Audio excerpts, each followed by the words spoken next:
सभी बच्चों को मेरा बहुत बहुत प्यार। बच्चों, आज के इस क्लास में मैं आपको पढ़ाने वाली हूँ श्लेष अलंकार। पूरी वीडियो आपको एक साथ देखनी है, स्किप नहीं करनी है। तो चलिए टाइम को वेस्ट ना करते हुए शुरू करते हैं आज की क्लास। पढ़ते हैं श्लेष अलंकार। तो बच्चों, पहले श्लेष का अर्थ समझ लो। श्लेष का अर्थ होता है चिपका हुआ। श्लेष का अर्थ क्या होता है? चिपका हुआ। तो चलिए अब इसकी परिभाषा को हम समझ लेते हैं। इसकी परिभाषा कहती है, जब काव्य में या किसी पंक्ति में एक ही शब्द बार बार आता है। ध्यान से आपको सुनिए परिभाषा।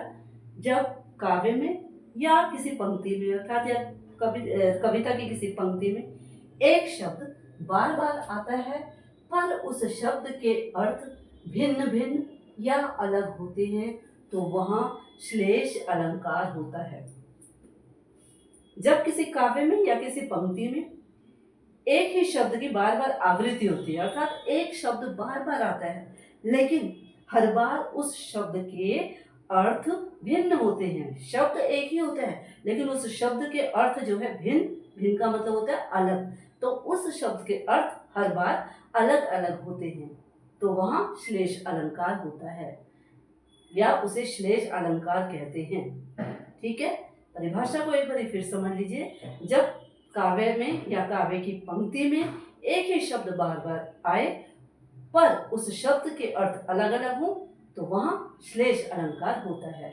श्लेष का अर्थ आपको मैंने बता ही दिया है। श्लेष का अर्थ होता है चिपका हुआ। मतलब कोई पंक्ति है, उसमें एक ही शब्द बार बार आ रहा है। ठीक है, बार बार वही शब्द आ रहा है लेकिन हर बार उस शब्द के अर्थ अलग अलग हैं, तो समझो वहां पर श्लेष अलंकार है। मैंने परिभाषा के साथ साथ आपको श्लेष अलंकार की पहचानने की आसान ट्रिक भी बता दी है। ट्रिक क्या है? किसी पंक्ति में जब एक ही शब्द बार बार आए लेकिन उस शब्द के अर्थ अलग अलग हों, तो वहां श्लेष अलंकार होता है। अब यहाँ मैंने श्लेष अलंकार के दो प्रसिद्ध उदाहरण लिखे हैं। ठीक है, पहला उदाहरण है, सुबरन को खोजत फिरत कवि व्यभिचारी चोर। तो यहाँ सुबरन शब्द एक ही है लेकिन इसके अर्थ अलग अलग हैं। इसके तीन अर्थ हैं। जो सुबरन है ये शब्द तो एक ही है लेकिन इसके तीन अर्थ हैं। कवि के लिए इसका अर्थ क्या है?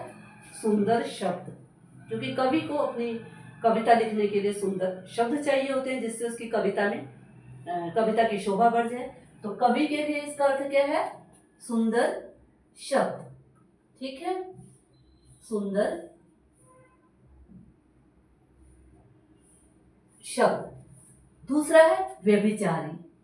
अब जो व्यभिचारी होता है, व्यभिचारी के लिए सुबरन का क्या अर्थ है? सुंदर नारी। ठीक है, व्यभिचारी के लिए इसका अर्थ है किसका? सुबरन का, सुंदर या रूपवान नारी। अब है चोर। चोर के लिए इसका अर्थ क्या है? स्वर्ण या सोना। ठीक है, चोर के लिए इसका अर्थ क्या है?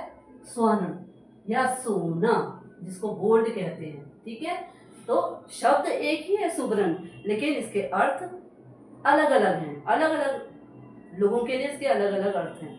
कवि के संदर्भ में इसका अर्थ है सुंदर शब्द। व्यभिचारी के संदर्भ में इसका अर्थ है सुंदर या रूप वाली स्त्री। और चोर के संदर्भ में इसका अर्थ है स्वर्ण, सोना। सोने को चुरा के बेच देगा, धनवान हो जाएगा। ठीक है, उम्मीद करती हूँ आपको ये अच्छी तरह से समझ आ गया होगा। चलिए अब देखते हैं दूसरा हम इसका उदाहरण। रहीमन पानी राखिए बिन पानी सब सून, पानी गए न उबरे मोती मानुष चून। ठीक है, अब इस पंक्ति में देखिए पानी शब्द कितनी बार आया है? रहीमन पानी राखिए, एक बार पानी, बिन पानी सब सून, दो बार पानी, पानी गए न उबरे तीन बार पानी, मोती मानुष चून। तो ये एक बार है, दो बार,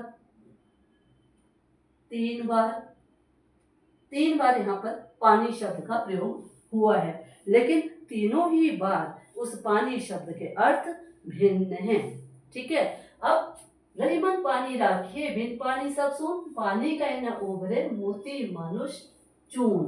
तो मनुष्य के संदर्भ में पानी का अर्थ है विनम्रता। मनुष्य को हमेशा कैसा रहना चाहिए? विनम्र होना चाहिए। तो मनुष्य के संबंध में या मनुष्य के संबंध में पानी का अर्थ क्या है? विनम्रता।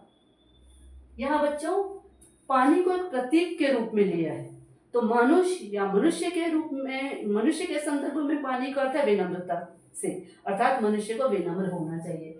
और मोती के संदर्भ में पानी का अर्थ क्या है? आभा या फिर चमक, जिसके बिना मोती का कोई मूल्य नहीं। फिर है चून, और चून के संदर्भ में पानी का मतलब है, पानी का मतलब लिया गया है जल से। चून को पानी या जल से जोड़ा गया है, क्योंकि बिना पानी के तो वो गूंद ही नहीं सकता।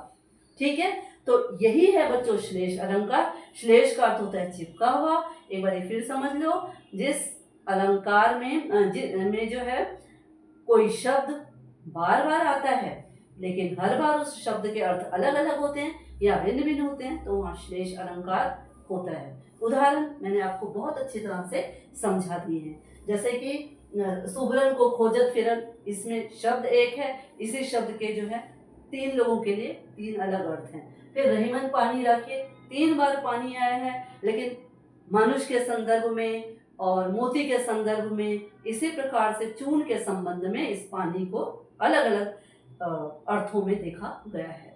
तो यही है बच्चों श्लेष अलंकार। उम्मीद करती हूँ कि आपको श्लेष अलंकार अच्छी तरह से समझ में गया होगा। बच्चों आपको वीडियो कैसी लगी? अच्छी लगी हो या बुरी लगी हो, आप कमेंट जरूर किया करें। और बच्चों अगर वीडियो आपको पसंद आती है तो ज़्यादा से ज़्यादा लाइक करें, अपने फ्रेंड सर्कल में इसको शेयर कर दें, और हाँ, हाथों हाथ चैनल को भी सब्सक्राइब कर दीजिए और वीडियो को हाइप भी कर दीजिए। आप लोग हाइप करते ही नहीं हैं। तो आज का टॉपिक यहीं पर हम समाप्त करते हैं। मिलती हूँ नया टॉपिक लेकर नेक्स्ट वीडियो में। तब तक के लिए जय हिंद, जय भारत।